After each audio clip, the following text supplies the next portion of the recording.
असतोय 20-25 वर्ष स्वराज्य उभारणी करायला, तर आम्हाला फारशी किंमत देत नाही राजा, राईट. सो त्यांच्यात प्रचंड भांडण होती. तर कवी कलशाच्या विरुद्ध हे सगळं मंत्रिमंडळ आणि अमात्य होते. त्याचं कारण आता ह्यांनी त्यांना अष्टप्रधानातलं 9वा प्रधान बनवलंय. चंद्रगोपाल तुम्ही बघितले 8 प्रधानातलं हे नवीन पद निर्माण केलंय बरोबरीचं त्याच्यात. सो ते त्यांना सहन नाही होणार, राईट. पण संभाजीचं पण कसं झालंय की अरे हेच तुम्ही लोक माझ्या विरुद्ध तुम्ही कट करताय, how can I trust you, I have one trustworthy friend, आणि by the way our interest are same. So right. आणि संभाजीराजांनी जे संस्कृत ग्रंथ लिहिले, कवी कलशानं पण लिहिले, त्यांचे काव्य पण खूप आहेत कवी कलशानं लिहिलेली हिंदीमध्ये, राईट. मग that is very natural to have that tug of war दोघांमध्ये. आणि मग ते आरोप प्रत्यारोप आणि मग ते वाढतच गेले नंतर, राईट. ते देर इज नो मेडिटर कोणी नव्हता त्यावेळेला ते करणारा. ह्या बाजूला इथे जे दाखवलंय, पण प्रॉब्लेम असा आहे त्याच्यामध्ये की ह्या अंतर्गत भांडणामध्ये, म्हणजे आता शिवाजी महाराज जिवंत असताना औरंगजेब जर आला असताना तर औरंगजेबाला फार जड गेला असता, म्हणून तो शाणा होता, तो आलाच नाही. पण ते इतिहासात कारण असं देतात औरंगजेब का आला दखले, तर तो अकबराचा पाठलाग करत आला. तर तो अकबर जो होता औरंगजेबाचा राजपुत्र, त्याला त्यांनी चित्तोडगड आणि अजमेर आणि तिथल्या राजपुतांना कंट्रोल करायला पाठवलं. त्या राजपुतांनी ह्याच्या डोक्यात भरवलं की तू आमचा पराभव करशील, पण तुला काय बादशाह व्हायचा स्कोप नाहीये, तुझ्या पुढं मोठे 2 भाऊ आहेत तुला, वाय डोंट वी जॉईन आणि आम्ही तुला बादशाह बनवतो, तू औरंगजेबाविरुद्ध उठ. आणि अकबर शूर होता, धाडसी होता, पण मनानं अत्यंत कमकुवत माणूस होता, हलक्या कानाचा होता अकबर. सो तो हो म्हणाला आणि त्यानं औरंगजेबाविरुद्ध बंड पुकारलं. हे केव्हाची गोष्ट आहे, 1677-78 जेव्हा ते दिग्विजयाला गेले होते साऊथला, तेव्हा हे अकबराचा बंड आहे औरंगजेबाविरुद्ध. नाहीतर इफ यू थिंक स्ट्रॅटेजिक ना, आता बातम्या जात असतात, if Shivaji is gone far away to Thanjavur, Aurangzeb काय एवढा बावळट नाही की तो म्हणेल this is a golden moment, इथं एकदम सैन्य बिन्य पाठवून करू शकतो. पण तो सगळा तिकडे गुंतला होता, कारण अकबरानं त्याच्या विरुद्ध बंड केलं होतं राजपुतांना हाताशी धरून. तेव्हा त्याला वेळच नव्हता इकडे खाली बघायला त्यावेळेला. जर that was a lucky part, म्हणजे काही प्लॅन नव्हतं केलं शिवाजी महाराजांनी. मग आणि औरंगजेबासारखा धूर्त पाताळयंत्री माणूस दुसरा पण, त्यांनी काय केलं माहितीये का, त्यांनी अजमेरच्या बाहेरच्या तलावाच्या बाहेर जेव्हा लढाई होणार होती आणि त्याच्यावर फार सैन्य नव्हतं आणि हे राजपुतांच्या सैन्याला तो भयंकर व्हायचा, 30,000 कडवे राजपूत घेऊन आला होता अकबर.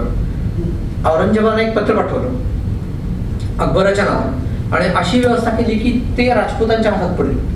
त्याच्यात असं लिहिलं होतं की वाह वाह, आपला प्लॅन फारच सुंदर आहे, म्हणजे प्लॅन वगैरे शब्द माझे, की तू जे करतो आहेस हे योग्यच करतो आहेस. असं कर की लढाई जेव्हा सुरू होईल तेव्हा राजपुतांनाच पुढे ठेव, मी माझं सैन्य घेऊन येतो आणि जेव्हा मी एल्गार करीन तेव्हा तू मागून राजपुतांवर हल्ला करू, आपण त्यांना कात्रीत सापडून नष्ट करू, त्यांचं कायमचं साम्राज्य नष्ट करू आणि हा आपला प्लॅन आपण दोघं ठरवल्याप्रमाणे एक्झिक्यूट करू. असं त्यांनी त्या पत्रात लिहून अशी व्यवस्था केली की ते त्यांच्या हातात पडेल.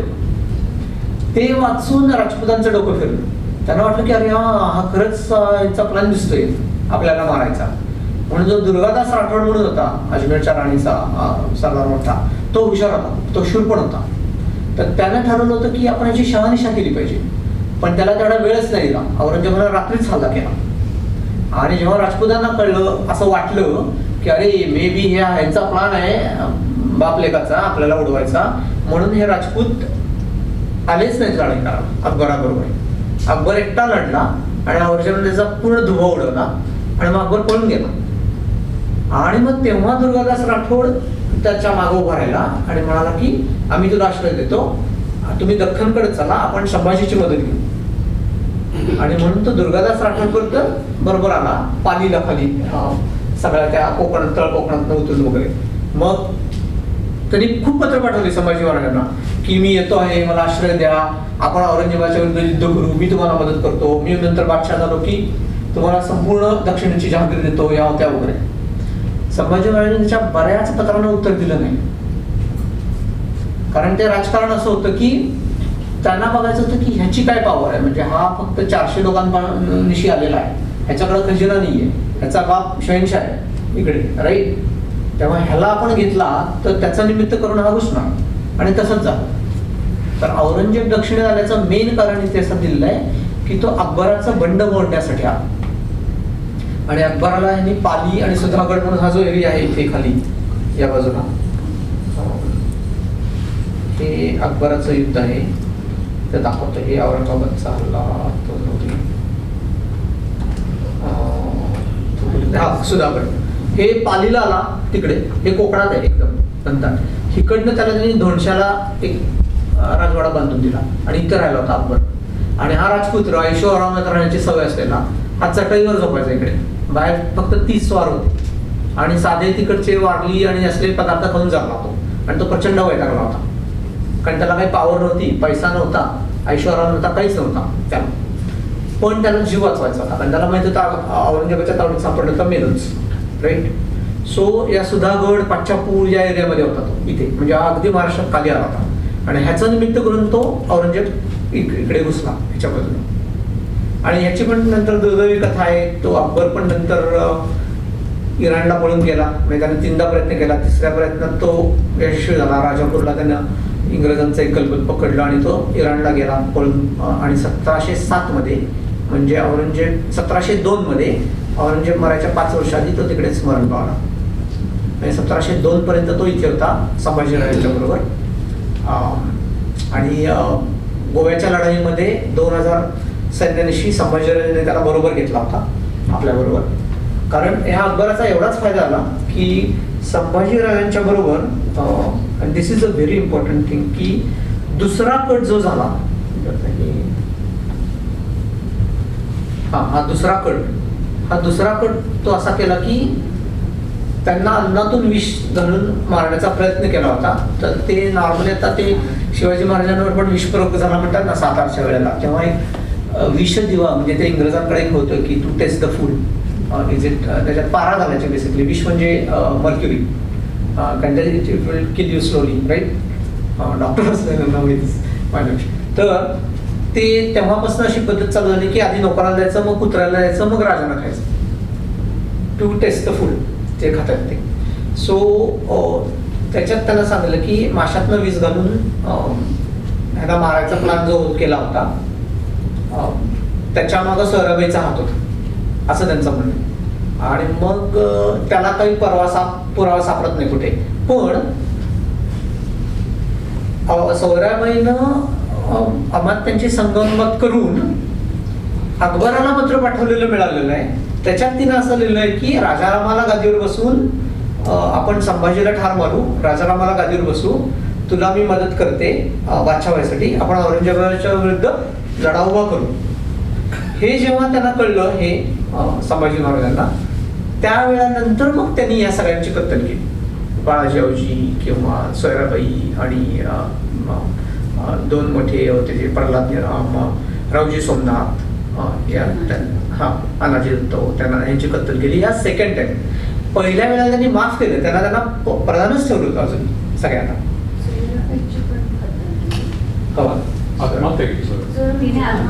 ते सोयराबाईंची पण हत्या केली म्हणतात, म्हणजे त्यांना हत्तीच्या पायाखाली अनाजी दत्तांना दिल्या, पण सोयराबाईंना चिडून नाही मारलं म्हणतात, त्यांना मारलं म्हणतात, मारलं म्हणतात असं म्हणतात ते. पण ह्यामध्ये फायदा असा झाला की हा जो अकबर आहे ना, त्याला जेव्हा ते पत्र आलं तेव्हा he was very happy, let's do that. पण हा दुर्गादास जो प्राणी होता ना, he is a very good guy. त्यानं त्या अकबराला सांगितलं की तू असा हलक्यात घेऊ नको संभाजीला, तुला माहिती नाही हा त्यांचा पण डाव असू शकेल, टू टेस्ट यू, तू मदत मागायला आलो आहे, तुझ्या एकाही पत्राला उत्तर नाही दिलं, बरोबर आहे, मग he may be testing you. So तू त्यापेक्षा असं कर, हे पत्र घेऊन संभाजीकडे जा आणि त्याचा विश्वास संपादन. आणि अकबरानं हे पत्र संभाजीला दिल्यानंतरच संभाजीला कळलंय. आणि त्याच्यानंतर अकबरानं त्याची ऑफर स्वीकारली अकबराची की मी तुला आश्रय देतो, कारण ही प्रूव्ड ट्रस्टवर्थी. मग त्याला ते 30,000चं सैन्याचे संरक्षण देऊन वगैरे मग तिथून पुढे अकबर संभाजी बरोबर या घटनेनंतर, त्या पत्र रिव्हील केल्याच्या घटनेनंतर कळलं. मग हे शिक्षेबद्दल आलेलं आहे सगळं की या सगळ्या मला हत्तीच्या पायाखाली दिलं, मारलं वगैरे वगैरे सगळं चिटणीसी. पण गंमत अशी की बाळाजी औजेला मारलं तरी त्याच्या मुलाला त्यांनी चिटणीशी दिलीच बरोबर. म्हणजे संभाजीराजे डूब धरणाऱ्यातले म्हणजे वाईट प्रवृत्तीचे नव्हते की आता ह्यांच्या लोकांनी असं केलं तर ह्याचा सगळ्या वंशाचाच मी निकाल लावतो, असं असे सुडबुद्धी आणि वाईट बुद्धीचे नव्हते ते. ह्याच्यानंतर मग औरंगजेबाला निमित्त काय तर अकबराचं बंड मोडायचं म्हणून मग तो भरपूर काय काय घेऊन आला. अकबराच्या छावणीचं वर्णनच भारी. त्याची 50 कोस म्हणजे 30 मैल परिघात छावणी असायची अकबराची छावणी. कारण 60,000 स्वार, 1,00,000 पायदळ, म्हणजे काहीच्या काहीच घेऊन 5 लाख लोकांची छावणी. म्हणजे ते मूव्ह करायचे ना, it's like moving town from one place to another. It's like they could only go in a month, maybe like few miles in a month. Is that slow because how will you move 5 lakh माणसं total, right. वरती तोफा आणि हत्ती पण, कारण त्यांच्यात तोफा हत्तींचा प्रकार खूप होता. मराठ्यांच्या ह्याच्यात घोड्यांवरनं लढाया फार करायची ते. तर 30 मैल छावणी म्हणजे फिरते शहर. मग ते त्याच्यात थोडे घोड्यांचा खुराक, 4 पाऊंड चणे, बार्ली, 1 शेरवाण्याचा घोडा रोजचा बरं का. हत्तीला 100 पाऊंड घोडा, म्हणजे केवढा पैसा लागत असेल त्या रोजचा रोज द्यायचं म्हणजे सगळ्या घोड्यांना, हत्तीला वगैरे. मग त्याचा तंबू लाल असे, तंबूभोवती 24 तास पहारा असे. मग त्याच्या पुढे आकाश दिवा लावायचे, कंदील, म्हणजे बादशाह इज देअर काइंड ऑफ जसे मग तोफखान्यावर जे गोलंदाज होते ते युरोपियन लोक होते. औरंगजेबाच्या नोकरीमध्ये खूप युरोपियन लोक होते सैन्यामध्ये फॉर दिस तोफांसाठी, तोफा आणि बंदुका चालवायसाठी. मग ह्याच्यात दिलं की हे भाई हे हा उल्लेख आहे ते अहमदनगर ते संभाजीची पत्नी बहीण किल्ल्यात त्यांना असं मराठ्यांची हल्ली होत असत. जेव्हा ते आखणीला छावणीतनं सुटून आले ना, तेव्हा त्यांची एक बायको आणि बहीण माघार राहिली होती ना, ती बरीच वर्ष ते किल्ल्यात कैदेत होते तिकडे. पण त्यांनी प्रयत्न केले त्यांना सोडवायचे. मग हे मोहज्जूमची एक गमतीदार गोष्ट मनुष्यनं लिहिली आहे की बाबा शाह आलम म्हणून जो दुसरा त्यांचा शहजाद आहे त्याचं, की शाह आलम औरंगाबादचा सुभेदार असताना अर्जुन दोष देत असे, तू औरंगाबादला असताना शिवाजीला इतक्या जवळ कसा येऊ देतोस. कारण शिवाजी महाराजांनी मराठ्यांची गनिमी कावा, म्हणजे औरंगाबादचा किल्ला असून सैन्य असून त्याच्या अगदी 9 कोसावर जाऊन पण ते लुटायचे. कारण they were very fast, right, guerrilla war technique. So तो औरंगजेब सारखा म्हणायचा की तू असं कसं करू देतोस, म्हणजे तू काही शूरवीर नाही, फालतू माणूस आहे. जेव्हा औरंगजेब आला इकडे तेव्हा संभाजीराजांनी तेच केलं औरंगजेबाच्या. तेव्हा तो म्हणतो की आता संभाजी काही भीक करेल ना, उलट औरंगजेबाच्या तळावरून तो लुटल येता जाता आपल्याला दोष देणाऱ्या बापावर तळापर्यंत संभाजी आल्याच्या शाह आलमला आनंद जावा. म्हणजे आता त्याला स्वतःलाच कळलं औरंगजेबाला की मराठी म्हणजे काय प्रकार आहे, राईट. आणि त्यांच्यातले बरेचसे सरदार होते ना, रहुल्ला खान, मुकर्रम खान, हे लोक तुर्की सरदार होते. तर तुर्की सरदारांना सह्याद्रीसारखे डोंगर जन्मात कधी बघितलेलं नाही. आणि त्यामुळे जे कोकणात उतरले पहिल्यांदा आणि त्यांनी जे सह्याद्री बघितला तेव्हा मराठ्यांचं वॉरफेअर काय आहे, युद्धनीती कशी आहे याचा त्यांना काहीच पत्ता नव्हता. म्हणून ते फितुरीने फोडून करून त्यांनी शिर्क्यांना फितवलं, मग अचरोजी मोहित्यांना फितवलं, सूर्याजी पिसाळ, तसं बऱ्याच लोकांना फितवलं ना. Then they got the knowledge of की how to war in this region, right. कुठं काय चालतं, कुणाला पैसे द्यायचे, का नाही द्यायचे, हे आपल्याच लोकांनी सांगितलं त्यांना basically. Otherwise it would have been very difficult, कारण they did not had that training experience background to fight. They were like तुर्कस्तान, बलोचिस्तान त्या साईडला. पण अफगाणी म्हणून हे दिलेर खान सारखे लोक होते ना, पठाणी अफगाण, पण तिथे पर्वतरांग आहे, कोल्ड आहे, बर्फ आहे. So they had mountain region warfare techniques, Pathan. म्हणून या लोकांच्यात भांडण असायची. आणि मग शिवाजी महाराजांना जे ते कळलं की हे दख्खनचे जे पठाणी लोक आहेत ना, त्यांना हे लोक हलके मानायचे. म्हणजे तुर्कस्तान आणि इराणचा बादशाह आहे ना, तो हिंदुस्थानच्या बादशाहाला नोकर मानायचा. म्हणजे औरंगजेबाद सारख्या लोकांना तो क्षुल्लक मानायचा इराणचा शाह. कारण इराणचा शाह स्वतःला किंग ऑफ किंग्स म्हणायचा, आलमगिरो का आलमगीर असं म्हणायचं, राईट. सो त्यांच्यातली जे काही पॉलिटिक्सने भांडणं आहेत ना, त्याचा फायदा शिवाजी महाराजांना नंतर लक्षात आला की कुतुबशाह, आदिलशाह ह्यांना एकत्र करून आपण औरंगजेबाशी फाईट केली. कारण ह्यांच्यात ही इंटरनल भांडणे, ते मुसलमानच जरी असले. आणि जेव्हा औरंगजेबाला विजापूरवर स्वारी केली, आणि त्यावेळेला असं लिहिलेलं आहे की बरेचसे विजापूरचे विद्वान मुल्ला मौलवी औरंगजेबाकडे गेले आणि म्हणाले की आम्ही मुसलमान, तुम्ही मुसलमान, आम्ही नमाज पढतो, तुम्ही नमाज पढता, मग मुसलमान आमच्यावर का हल्ले करतात, राईट. आमचं राज्य तुम्ही का बुडवता, आम्ही पण काफिरांनाच मारणार आहोत, तुम्ही पण तेच करायला आला, तर आमच्यावर का करता. तर औरंगजेबाने त्याला असं उत्तर दिलंय की संभा काफिर आणि त्यांची हिंदू हे जे सगळे आहेत ना, ह्यांना बुडवायसाठी तुमची काहीच मदत होत नाहीये, म्हणून पहिल्यांदा तुम्हाच बुडवले पाहिजे, मग त्यांचा समाचार मी घेऊन देईच.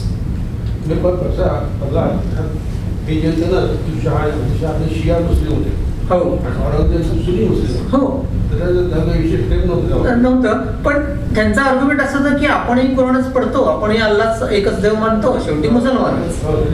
हा, पण तुम्ही आमच्यावर का चाल करून येता रे, आम्ही पाहिजे तुम्हाला मदत करायला तयार आहोत, संभाजीच्या विरुद्ध पैसे देऊ, सैन्य देऊ, आमच्यावर का हल्ले करता. पण औरंगजेबाचा गोल काय होता की संपूर्ण हिंदुस्थान हिरव्या झेंड्याखाली ओढायचं. सो संभाजीच्या सैन्याबरोबर त्याला सुरुवातीला कुठेही विजय नाही मिळाला. म्हणजे बुऱ्हाणपूर लुटलं हंबीरराव मोहित्यांनी, बुऱ्हाणपूर जाळून टाकलं कम्प्लीट.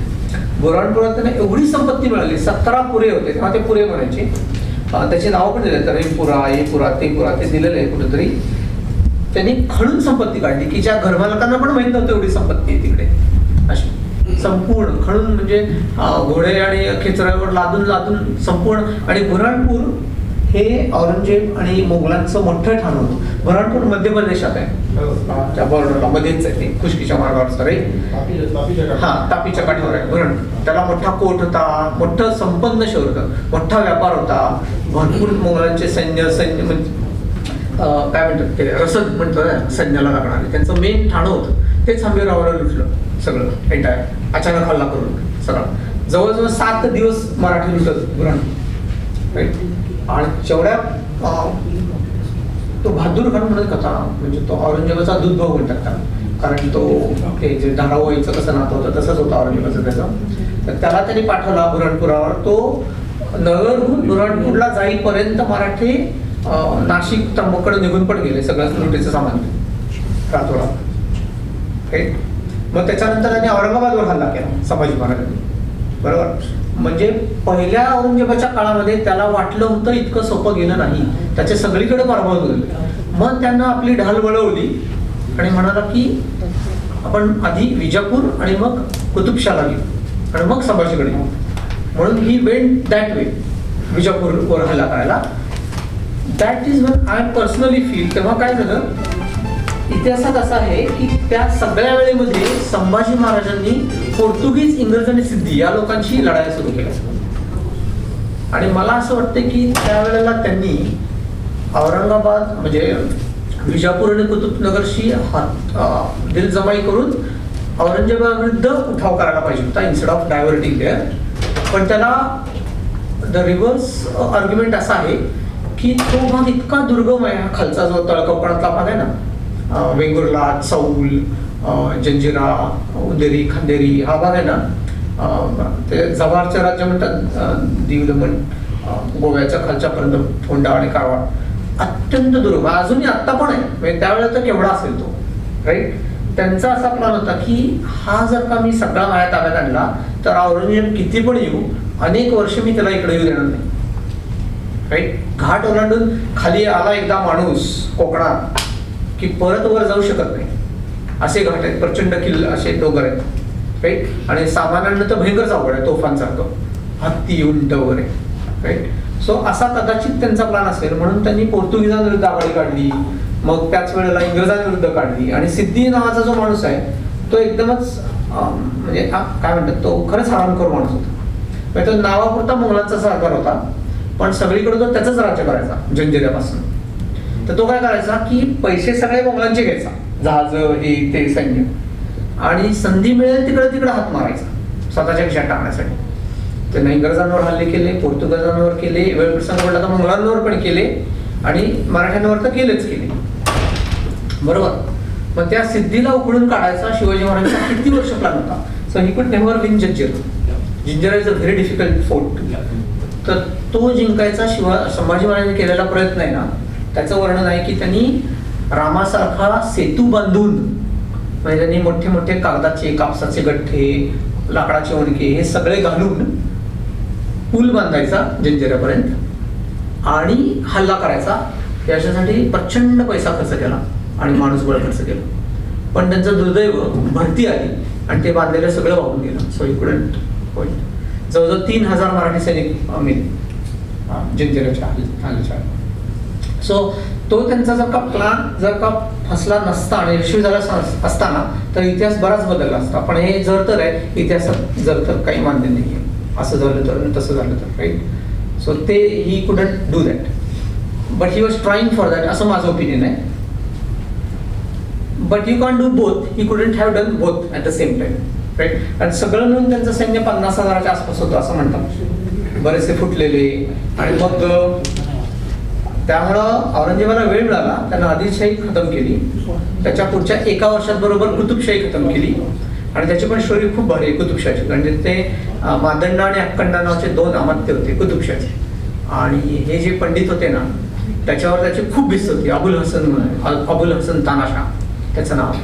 तर त्याच्याकडे एक 20 लाख रुपये हिरा होता. त्यावेळेचे 20 लाख म्हणजे आत्ताच्या जवळ 200 कोटी होतील हिऱ्याची किंमत. तर औरंगजेबानं जेव्हा त्याला कुतुबशाहनं तहाची प्रस्ताव ठेवला ना, त्या औरंगजेबानं 3 अटी घातल्या. त्यातली एक अट होती की मला तो हिरा पाहिजे. सो त्याने तो दिला.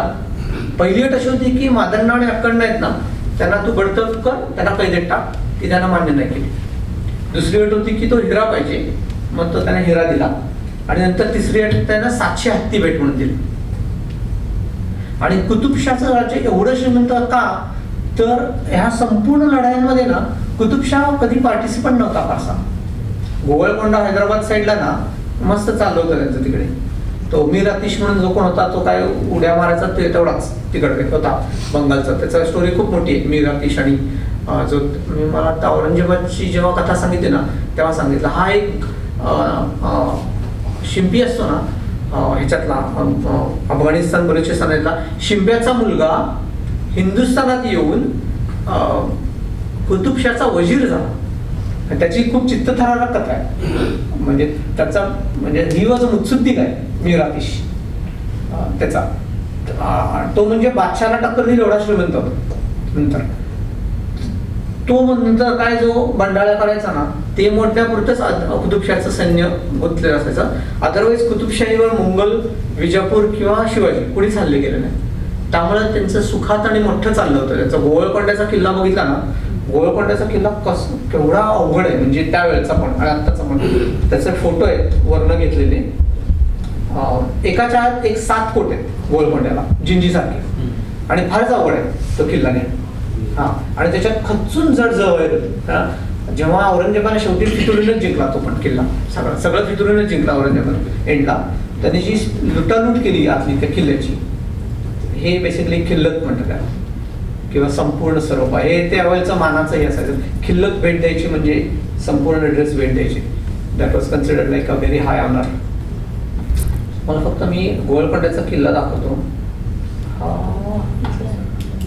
नाही, हा तो नाही, पुढच्या ह्याच्यातले. दिस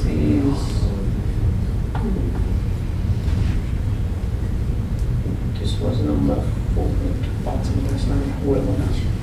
हे रामसिंहाचं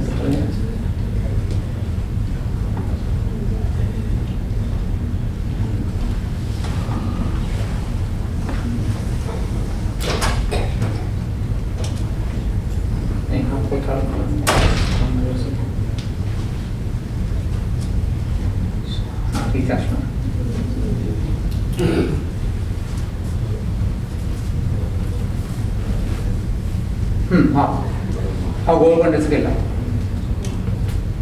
फार सुंदर किल्ला आहे. हैदराबादचा किल्ला. हे जे कोट आहेत ना, हे आता पडलेले कोट आहेत. हे बरेच कोट आहे, पण आता अशा अवस्थेत आहे. तेव्हा त्याचं वैभव काय असेल या किल्ल्याचं त्यावेळेला 400-350 वर्षापूर्वी. केवढा श्रीमंत आणि केवढी फौज, केवढं हे असेल. ठीक आहे, आत्ताच्या आकारावरच अंदाज येत आहे. आता शनिवारवाड्यात गेलात ना तर बाहेर फक्त तट आहे आणि बुरुज आहेत, आत काही नाही आहे, सगळं पडलेलं आहे शनिवारवाड्यात. तसं याचं नाही आहे. म्हणजे थोडं याच्यावर अंदाज तरी येतो काय असू शकतं इकडे. केवढा वैभवशाली केलं. It's very difficult to fight against this. कुतुबशाहचं एक ह्याच्यात आहे, त्यानं सलाबत खान जो आला होता हल्ला करून, त्याला पकडला, त्याला आत नेला आणि त्याला त्याची धान्याची कोठारं दारुगोळा दाखवला आणि सांगितलं, त्याला सोडून दिलं हे सगळं दाखवलं तर त्याला सगळा किल्ला फिरून दाखवला कुतुबशाहनं, आणि त्याला परत औरंगजेबाला सोडून दिलं. आणि का सोडून दिलं त्याला सांगितलं, निरोप दिला, म्हणजे औरंगजेबाला जाऊन सांग की आम्ही वर्षभरापेक्षाही जास्त वेळ हा किल्ला आरामात लढवू शकतो, एवढं आमच्याकडे आत रसद आहे, तू बाहेरनं काही पण कर. कारण या किल्ल्याच्या मध्ये मोठा खंदक आहे, हा, त्यामुळे खाल्लं सुरुंग खणून पण येता येत नाही, कारण पाण्याने भरलेले खंदक आहेत एका. कारण त्याची टेक्निक अशी होती की ते हा खूप उंच डोंगरावरचा नाही ना, म्हणून ते भुयार खणून सुरुंग लावून उडवायचे, असा प्रकार असायचा. हा, देवगिरीला पण मी बघितलंय. देवगिरीच्या वरती किल्ल्यावर पंचधातूची एक तोफ आहे, 5 धातूंची बनली, ती तोफ बघितली मी देवगिरीला जाऊन. आणि एक भुलभुलैया म्हणून प्रकार आहे, एकदा आत गेला की गंडलाच माणूस, असं आहे काय? होय का? गेलं का? गोवळकोंड्याचा किल्ला पण मी बघितलाय, गोवळकोंड्याचा पण बघितलाय. तर असा तो होता, त्याने जाऊन सांगितलं की आम्ही किती वर्ष लढवू शकतो किल्ला, एवढी रसद माझ्याकडे. पण शेवटी कसं आहे की फितूर झाल्यानंतर नाही काय, तो फितुरीनंच जिंकला त्याने गोवळकोंड्याचा किल्ला. विजापूरला फितुरीनं नाही जिंकू शकला, विजापूरला बळानं जिंकलं. आणि नंतर मराठ्यांच्या बऱ्याचशात फितुरीनं जिंकले.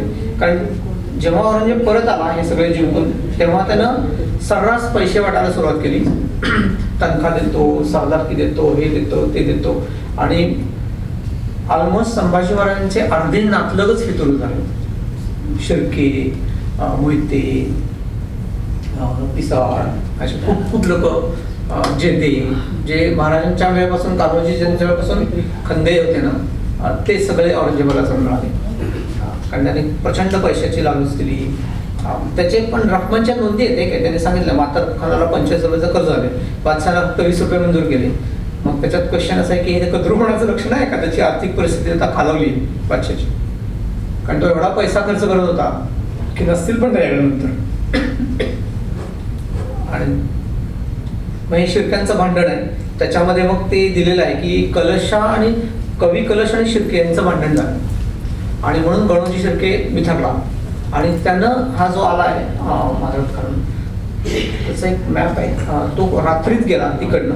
म्हणजे तो पन्हाळ्याचा हा जो मागच्या मॅपमध्ये बघितला ना, इकडे कोल्हापूर आहे, जरा वरती पन्हाळा आहे, आणि किनावरती गेलं की विशाळगड आहे, खेळला किल्ला, आणि जरा पुढे गेले की मग खाली संगमेश्वर आहे. तर त्या मुकरब खानाला त्यानं गणोजी शिर्क्यानं जाऊन सांगितलं की हा संगमेश्वरात आहे. तर तो रात्रीत निघाला आणि पहाटे जाऊन बसला. म्हणजे त्यानं 60 कोसाचं अंतर, डिफिकल्ट वाटायची, 2000 स्वारांनिशी एका रात्रीत ओलांडली. अचानक आला तो संगमेश्वरावर. संगमेश्वरला ते का गेले होते त्याचं कारण असं लिहिलंय की त्यांचा प्लॅन होता की मलकापूर म्हणजे खेळण्याकडनं, म्हणजे विशाळगड, मलकापूर, संगमेश्वर, खेड, महाड, रायगड या रोडने जायचा, असा त्यांचा प्लॅन होता. म्हणजे ही अंतर जर मोजली तर 190 किलोमीटर आहे. पण जर का तुम्ही हेच घाटावरनं गेला, कराड, सातारा, कराड हे आमचं गाव आहे, माझं गाव आहे. सो कराड ही वाट, आणि ही दुसरी पण वाट मला चांगली माहितीची आहे. कराड, सातारा, वाई, रायगड हे 250 किलोमीटर आहे. आणि या सगळ्या ह्याच्यात ऑलरेडी मुघलांनी जिंकलेलं होतं ठाणे, तेव्हा खूप मुघल असणार तिकडे, दॅट इज मोर रिस्की. म्हणून संभाजी महाराजांनी ठरवलं की आपण संगमेश्वर, खेड, महाड वरनं रायगड गाठावं. आणि मग तिथं असताना कलशानं त्यांना आयडिया दिली की आपण जे अनुष्ठान करू, होमहवन करू, शांती करू, म्हणजे विजय मिळेल आपल्याला. हे झालं की आपण जाऊ. आणि त्याच्यात ते अडकले तिकडे. तेव्हा तो एका रात्रीत जेव्हा आला मुकरब खान पकडायला, तेव्हा ते त्या संगमेश्वरातच होते. आणि दुर्दैव असे की संगमेश्वर जरी दाट झाडीत अरण्यात असलं डोंगरात, तरी तिकडे किल्ला नाहीये, ते नुसता वाढत किल्ला नाही तिकडे, म्हणजे लढायसाठी तोफा किंवा जे लागतं ना फायटिंगला, ते नाहीये संगमेश्वर. सो हा मात्र गाफीलपणा, इट डझंट की शिवाजी महाराजांनी असं कधी केलं नसतं, राईट. म्हणजे होम हवन करतो आणि अशी रिस्क, किंवा that is the emotional intelligence किंवा तारतम्य जे म्हणतो, मुत्सुद्देगिरी म्हणतो.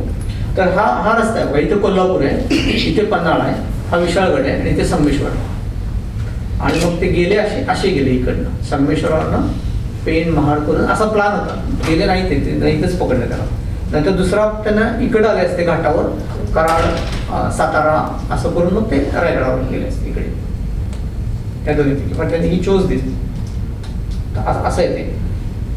मग त्याची कथा पण लिहिली की एक्झॅक्टली त्यांना कसं पकडलं. त्याच्यात 2 मत आहेत. फ्रेंचांच्या ह्याच्यात त्यांनी असं लिहिलंय की आता ते शाक्तपंथीय तंत्र साधने चालली होती तिकडे, ते काय वेदांत हवन चाललं नव्हतं, शाक्तपंथी नाही का, मग ते मांसाहार मत्स्याहार आणि मदिरा सेवन आणि ते असं त्याचं. तर फ्रेंचांच्या पत्रात असं लिहिलेलं आहे की संभाजी मध्यधुंद होता, त्याला कळलं पण नाही केव्हा आले केव्हा पकडलं काय झालं, आणि तो रागातच होता. पण मराठी बखरींपैकी कुठल्याही बखरीत असा उल्लेख नाही की संभाजी मध्यधुंद होता किंवा म्हणजे त्याला जाणीव नव्हती, असं कुठेही लिहिलेलं नाही आहे. फक्त फ्रेंचांच्या ह्याच्यात आहे. आणि तो जो आहे ना मुस्तैद साकी खान, त्याच्या ह्याच्यात लिहिलेलं आहे असं, त्या दोघांच्याच ह्याच्यात असा उल्लेख आहे, बाकी नाही. मग ते एक्झॅक्टली खरं आहे की नाही असं we don't know, cannot tell exactly. मग ते रंगोबा देसाईंचा वाडा होता, तिथे ते राहिले होते आणि पहाटे पहाटे आले होते, 4-5च्या दरम्यान आले असतील, म्हणजे अगदी साखर झोपेची वेळ असते तेव्हा, राईट. तेव्हा ते शेख निजाम आणि जो मुकरब खान ते दोघं आले होते. तर त्यांनी त्यांना कसं पकडलं त्याचं खूप वर्णन पण दिलंय त्या ह्याच्यामध्ये, या ठिकाणी पकडलं त्यांना. हा तो वाडा होता संगमेश्वरचा, गडी ते आहे अजूनही. संगमेश्वर असं दुर्गम एरिया आहे हा खाली, मग आता ते पडलेलं आहे, तर असंच ठेवलेलं आहे ते काइंड ऑफ ऐतिहासिक म्हणून. मग खाफी खानानं जे वर्णन केलं ना हे बऱ्यापैकी बरोबर आहे, कारण हे असं बऱ्याच लोकांच्या ह्याच्यात हे काइंड ऑफ सिमिलर वर्णन आहे. हो हो नाही त्याचं हे वर्णन हे बऱ्यापैकी खरं आहे, हे जे काय असं लिहिलं ते असंच त्यांना ट्रीट केलेलं आहे, कारण आणखी दोघा-तिघांच्या लेखनात पण असंच लिहिलेलं आहे. हा काय माझा खूप आवडीचा भाग नव्हता 6वा-7वा, कारण obviously I didn't feel good about it. I think nobody in here probably will feel good about it. पण हे खरं आहे, म्हणजे सत्य आहे, हे इतिहास आहे, त्याला काही आपला इलाज नाही आहे. हे 2 मार्ग ते जे आता मी बोललो तेच आहे की कराडला जाणं असेल, तिवरा घाटातनं जायचं आहे. संगमेश्वरला मी गेलेलो नाही आहे, पण बेळगावला जातो मी, आणि तिकडनं खाली सावंतवाडीला जाताना 2 घाट लागतात, आंबा घाट आणि असे ते घाट मी बघितलेले आहेत. आंबा घाट नाही, आंबा घाट तुमच्याकडे आहे, तो कुठला घाट, आंबोली, आंबोली घाट. आणि राजापूरचा अणुस्कुरा घाट मी बघितला आहे, तिथे पण मी गेलोय. अणुस्कुऱ्याचा घाट तो पण खूप अवघड घाट आहे, अजूनही आत्ता पण अवघड आहे, तेव्हा फारच अवघड असणार आहे. If I imagine like if you go mentally in that era ना, भौगोलिक राजकीय परिस्थिती आणि साधनं, no technology, it's going to feel like very difficult. हे आंबाघाट हे बहात्तूर हे वाचत होतो म्हणून मी आंबाघाट म्हणलो. मग जेव्हा त्यांना पकडलं तेव्हा शेख निजाम आणि तो मुकरब खान ना ते खुश झाले होते. पकडल्या त्यांनी एवढ्या फास्ट मुवमेंट केली ना त्यांनी की हा जाऊ नये म्हणून. बहादूरगड म्हणजे भीमा नदीच्या कडे भीमा कोरेगाव, तिथे बादशाची छावणी होती आणि तिकडनं तुळापूर वडू म्हणून गाव आहे, ते जवळच आहे. शेवटी त्याला तिथं मारलं आणि तिथं त्यांची समाधी आहे अजून वडूला, तुळापूरला. तर बहादूरगडाच्या बाजूला तिथे ते घेऊन आले. तर त्याचं वर्णन जे आहे, आणि हे ब्रिटिश म्युझियममध्ये हे फोटो आहे. हे बेसिकली संभाजीराजे बसलेले आहेत उंटावर, कलश आहे, त्यांना फटके, चापकाचे फटके मारले आहेत, विदूषकाची टोपी घातलेली आहे. हे इराणमध्ये असं करतात गुन्हेगारांना, विदूषक लाकडी टोपी, तख्ता हो म्हणतात त्याला. काही झालेल्या लोकांना सुद्धा विदूषकाची टोपी घालून आसन रहित, म्हणजे असंच डायरेक्टच उंटावर बसलं, ते लागतं फार खाली. नाहीतर हत्ती घोडे उंटावर बसताना ते घालतो ना आपण, झूल किंवा अंबारी किंवा तसं न घालता डायरेक्ट बसवत कायद्यानं. दोराने घट्ट बांधले आहेत, त्यांची धिंड बांधण्यासाठी खूप लोक आले आहेत वगैरे वगैरे वगैरे. ईदचा उत्साह केल्याचा आनंद लुटेल. बेसिकली वाय दे वर हॅपी ऑल्सो इज बिकॉज आता ही मोहीम संपेल एकदाची, आपण जाऊ परत घरी, संभाजी संपला, so they won't be happy with that also, right. कारण इतकी वर्ष, इतके महिने झाले, बायका पोरांना सोडून मरणाच्या दारात आलोय पण दख्खनमध्ये कुठेतरी, आता जाऊ परत म्हणून पण खुश झाले असेल. मग त्यांची धिंड संपल्यानंतर बादशाह खाली आला. मग त्यानं गालीच्यावर बसून परमेश्वराची करुणा भागली वगैरे वगैरे. त्यावेळी हा साकी मुस्तैद खान होता तिकडे, उपस्थित होता. त्याने हे लिहिलेलं आहे की खुला हबोशा बर आसमाने बिन अनुज अजतवाजो सरश बर जमीन, म्हणजे ज्याचा मुगडाचे टोक आकाशाला टोचलाय त्याचे मस्तक परमेश्वराच्या आधाराने झुकलेला आहे, असं औरंगजेबावर त्यांना कविता केली. मग जेव्हा त्यांना पकडून आणलं ना त्यावेळी डोळे आणि जीभ सोडून त्यांचा काही अवयव मोकळा नव्हता, सगळं बांधून टाकलं होतं त्यांना. आणि मग कौरश पण तसा रंगेल होता, त्यांना लगेच ताबडतोब एक कविता म्हणून दाखवली. यावन रावण की सभा संभुबंधू भजंग, लहू लसत सिंदूर सम खूब खेलो रणरंग, जो रवी ससी लखत ही खद्योत होत बदरंग, त्यो तुव तेज निहारके तखत त्यजो अवरंग. औरंग म्हणजे आता औरंगजेबाला उद्देशून त्याला ही कविता केली आणि ती म्हणून दाखवली संभाजीला. मग ते औरंगजेबाचा टिपिकल, कोणालाही पकडलं की तो आधी धर्मवेळा होता ना औरंगजेब, सो तो सगळ्या धर्मांतर करायसाठी फोर्स करायचा, विचारायचा. मग ते त्यांनी विचारलं तर संभाजीनं असं उत्तर दिलं की आता संभाजी वॉज व्हेरी काय म्हणतात त्याला, निडर बेडर होता, पण तो ही वॉज झुकलेला नव्हता. तो त्याला एवढा त्रास दिला होता, मारलं होतं तरी पण तो खाली झुकलेला नव्हता. तो उलटी उत्तर देत होता औरंगजेबाला. आणि तो त्याला म्हणाला की तुमची बेटी द्यावी मग मी पाठतो. And that is a big incident, right. ते ऐकल्यानंतर बादशाहची तळपायाची आग मस्तकाला गेली. आणि मग तो चिडला आणि त्यानं सांगितलं की आता ज्या जिभेनं हा बोलला ती जीभ छाटा आणि डोळ्यात सळी फिरवून त्यांना नवीन दृष्टी द्या. मग संभाजी आणि कलशा दोघांचे डोळे काढले आणि मग त्यांची जीभ पण छाटली त्या दिवशी 3 मार्चला. कारण त्या दिवशी त्याचं 32वं वर्ष होतं राज्यारोहणाचं, औरंगजेबाचं, राईट. आणि मग दुसऱ्या दिवशी अर्थात दुसऱ्या दिवशी त्यांना मग त्यांची कातडी सोलण्यात आली आणि मग त्यांना तुकडे तुकडे करून मारलं वगैरे. मग ते तसेच मारत होते. आता तुम्ही ते हे बघितलं ना कुठला धुरंधर, त्याच्यात ते बघितलं ना ते कसे मारामारी करत आणि मुलगी कापून काय ते करत होते ना, तसं that was like thing that time. सापडले युद्ध कैदी की असंच वागवायचे त्यांना. मग हे त्याच्यामध्ये आणि हे वडूचं समाधीस्थान आहे. शाहू छत्रपती म्हणजे संभाजीच्या मुलांनी नंतर हे बांधलेलं आहे. आणि त्यांनी हे लिहिलेलं पत्र आहे की हे जे ढोगोजी आहेत गोविंद गोपाळ ढोगोजी यांना वतनाची सनद दिली की ह्याची काळजी घ्या म्हणून संभाजीच्या समाधीची. ते गाव इनाम दिले त्यांना. तर अशी ही त्यांची कथा आहे. तर ते वडूचं जे आहे ना ते इथं कुठं आहे, त्याचा एक फोटो मी बघितला होता इथे. तर त्यांना मारलं आणि त्यांची समाधी येते इथे. आत्ता एवढीच एकच कमान आहे, एवढीच कमान आहे. स्टोन वर्क आहे तळापूर त्यांची संभाजीची आठवण. आणि याच्यात शेवटचा एक भाग असा आहे, फार इंटरेस्टिंग आहे मला तरी. तर तुम्हाला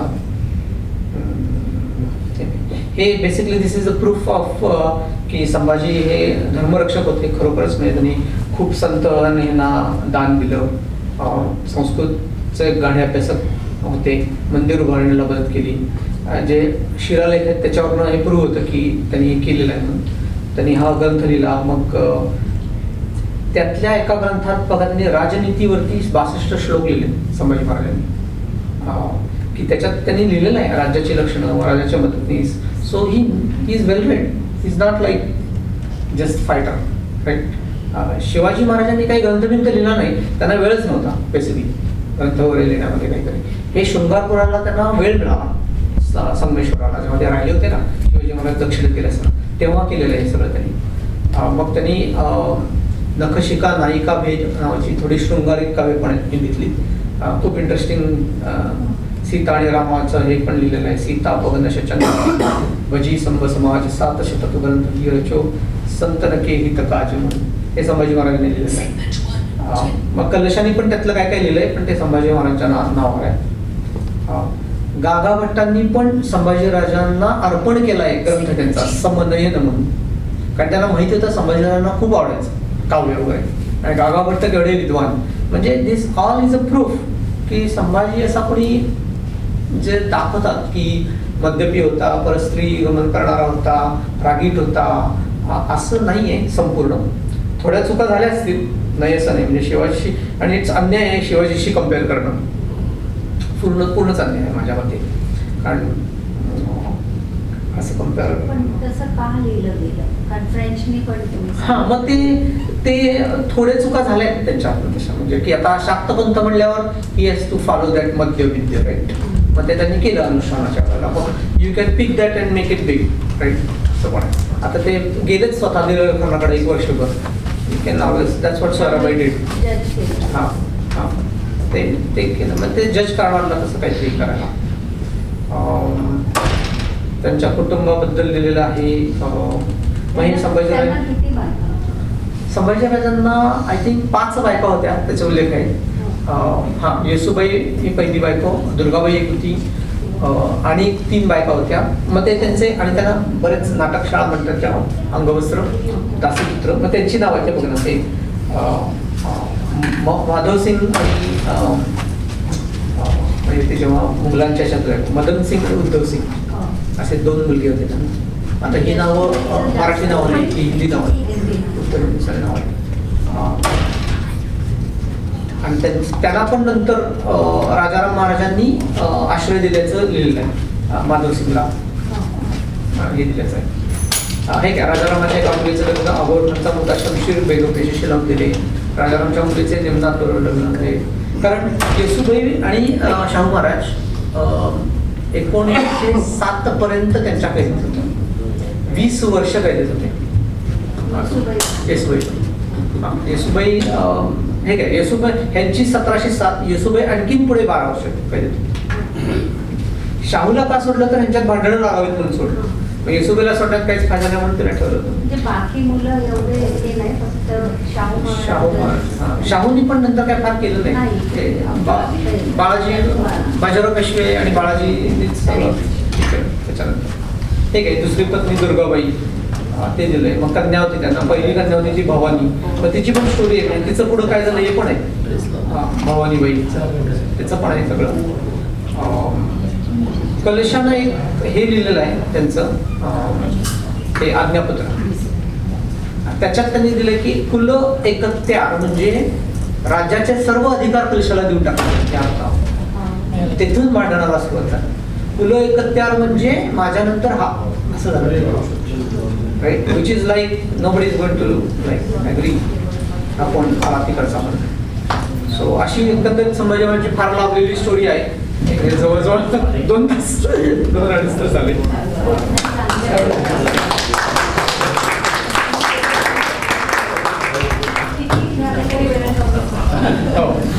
नाही, आणि 100-125 पानं ज्या माझ्या नोट्स काढलेल्या